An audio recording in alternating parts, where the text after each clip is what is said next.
Hello, this is Peony Prashanti from the Yamogi House. Today we're going to make apple cider vinegar.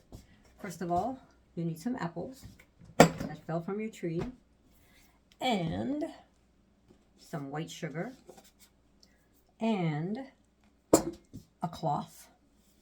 Don't use cheesecloth because cheesecloth has a lot of holes in them. Where's my cheesecloth? Let me show you. You'll be asking for trouble if you use cheesecloth.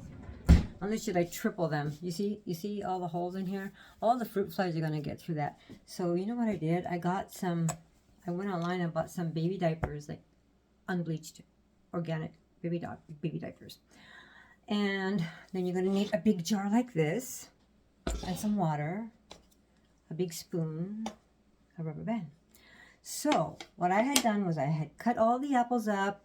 I took the core out and all the little bug-eaten parts like that. Just throw them away, put it outside. The animals will like it. Oh, and then you're gonna need a weight, an item that's weighted down. And what happened to my weight was it sank. So after you cut your apples, you put it in here. You put a 1/4 cup of sugar inside and fill it up with water, and then you put a weight in there. You hear my weight's on the bottom. It sank. So that means it's ready to pour and strain. Okay? And I wish I was like 4 inches taller because this is really heavy. Okay, so you pour that into, should have put it into like a non-metallic container, but I don't have one. Everything I have is metal. Okay, let's see if you can see what I'm doing without knocking stuff off the countertop. Oh, there we go. Okay, so we got really pretty brine. This is going to become vinegar. After you do that, oops, sorry, I'm not quite organized. After you do that, you get a jar, another jar. I gotta go dump this out. All right, and then I'm gonna pour the contents of this into that without spilling. So let's use that.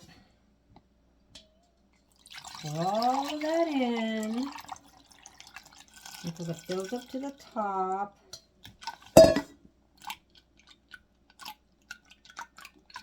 And then it's not filling up, but I gotta work fast because I don't have enough space on my camera. Then you cover that up again with your rubber band and keep this like this for 2 more weeks. And then after 2 weeks, you can cover it. Once you cover that, it's gonna look something like this. Don't use a metal lid. If you use a metal lid, make sure you have something between your vinegar and the lid because the metal lid's going to corrode. And then it'll get darker. This was last year's, and this was 2 years ago, 2021. And then it starts to develop this thing called a mother. You see it? Okay, anyway, it's in there. So then what do you do with all these apples? Well, what do you do with all these apples is you can blend it up and make a really nice probiotic drink with this, or give it to your chickens if you have any. I don't have any chickens, so I do put it outside, and the deers like to eat them. So there you go. Now it depends. Like if you use red apples, your vinegar would be darker, versus if you use like the really light colored apples, like the yellow ones, it'll be a lighter color vinegar. Yay! I had to delete a bunch of videos so that I can get this uploaded, and then work on the rest of this and just keep rotating until you use up all the vinegar. Oh, you can make cider, which I don't like.